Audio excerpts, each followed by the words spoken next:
जहां रांची में बीजेपी प्रदेश कार्यालय में पंडित दीनदयाल उपाध्याय प्रशिक्षण महाधिवेशन में बीजेपी प्रदेश प्रभारी लक्ष्मीकांत वाजपेयी शामिल हुए हैं। कार्यक्रम में राष्ट्रीय महामंत्री अरुण सिंह समेत बीजेपी के कई नेता भी शामिल हुए हैं और प्रशिक्षण महाअभियान के दौरान प्रदेश प्रभारी ने न्यूज 11 भारत से बात करते हुए कहा, प्रशिक्षण कार्यक्रम के संदर्भ में बताया कि वहीं नगर निकाय चुनाव को लेकर भी बातें रखी है और आगामी दिनों में पार्टी कैसे मजबूत हो इसे लेकर कहा कि प्रशिक्षण कार्यक्रम के बाद पार्टी की मजबूती जमीनी स्तर पर दिखेगी।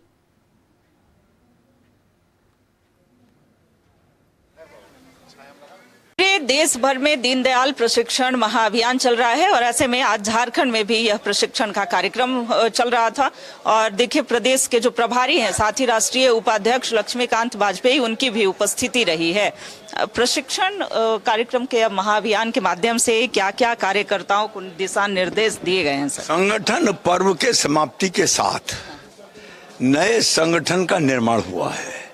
अब नए आए हुए कार्यकर्ताओं को संगठन की कार्य पद्धति के अनुसार शिक्षण किया जा रहा है और किस स्तर पर किस समय पर कैसा व्यवहार कार्यकर्ता को करना चाहिए उसकी ट्रेनिंग दी जा रही। इसमें तो वक्ताओं को तैयार किया जा रहा है जो आगे जाके मंडल में जिले में ट्रेनिंग देंगे। अच्छा, इस बार ट्रेनिंग में चूंकि प्रत्येक 3 वर्ष में ये ट्रेनिंग होती है, तो इस बार क्या नया उसमें कुछ खास ऐड किया गया? नहीं, कुल मिलाकर एक टेक्नोलॉजी का ऐड जरूर किया गया है कि नई टेक्नोलॉजी के साथ हम काम करने की आदत डालें और मंडल तक के लोगों को टेक्नोलॉजी के साथ काम करने के लिए सिद्धहस्त होना चाहिए, ये प्रयास है। अच्छा, निकाय चुनाव हाल ही में झारखंड में संपन्न हुए हैं सर, 48 नगर निकाय के चुनाव परिणाम आप तक तो पहुंचे ही हैं, चूंकि आप राष्ट्रीय स्तर के नेता हैं, तो क्या लगता है कितना संतोषजनक ये परिणाम रहा? देखिए, अगर परिणाम की बात करें तो मुझे ये कहने में कोई संकोच नहीं कि झारखंड की सरकार गैर लोकतांत्रिक गतिविधियों में लिप्त है। पेपर से चुनाव, अब ईवीएम मशीन से मतदान करने की आदत सामान्य मतदाता को है और तुम बैलेट पेपर से चुनाव करा रहे हो, आप जा रहे हो पीछे बैलगाड़ी के युग में वापस। तो फिर ये सोची समझी योजना का अंग था और इसमें उन्होंने जो कुछ किया, लेकिन हम फिर भी पर्याप्त मात्रा में जनमत हमें हासिल हुआ है। सीट भले कम मिली हो लेकिन मतदाता के समर्थन हमको मिला है। मतदाताओं के समर्थन से संतुष्ट हैं। आगामी सर बीजेपी की रणनीति क्या होगी? क्योंकि झारखंड में बीजेपी की स्थिति अभी भी जो चाहिए वैसे नहीं है, थोड़ी सी सुस्त। प्रशिक्षित कार्यकर्ता जब जिले में बैठेंगे तो अपने अपने जिले के अनुसार अपनी योजना रचना करेंगे और उस योजना रचना पर काम करेंगे। जब प्रदेश के लोग प्रदेश में बैठेंगे तो प्रदेश की योजना रचना करेंगे, यानी प्रशिक्षण के बाद। हाँ, बिल्कुल बिल्कुल।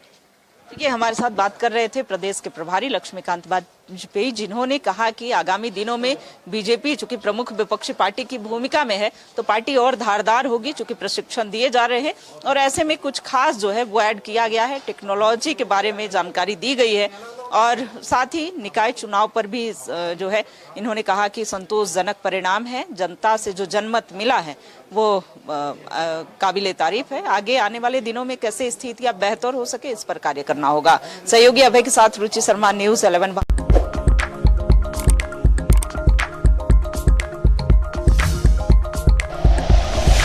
Like and share videos, subscribe करें हमारा चैनल और प्रेस करें बेल आइकॉन। न्यूज 11 भारत, सच है तो दिखेगा।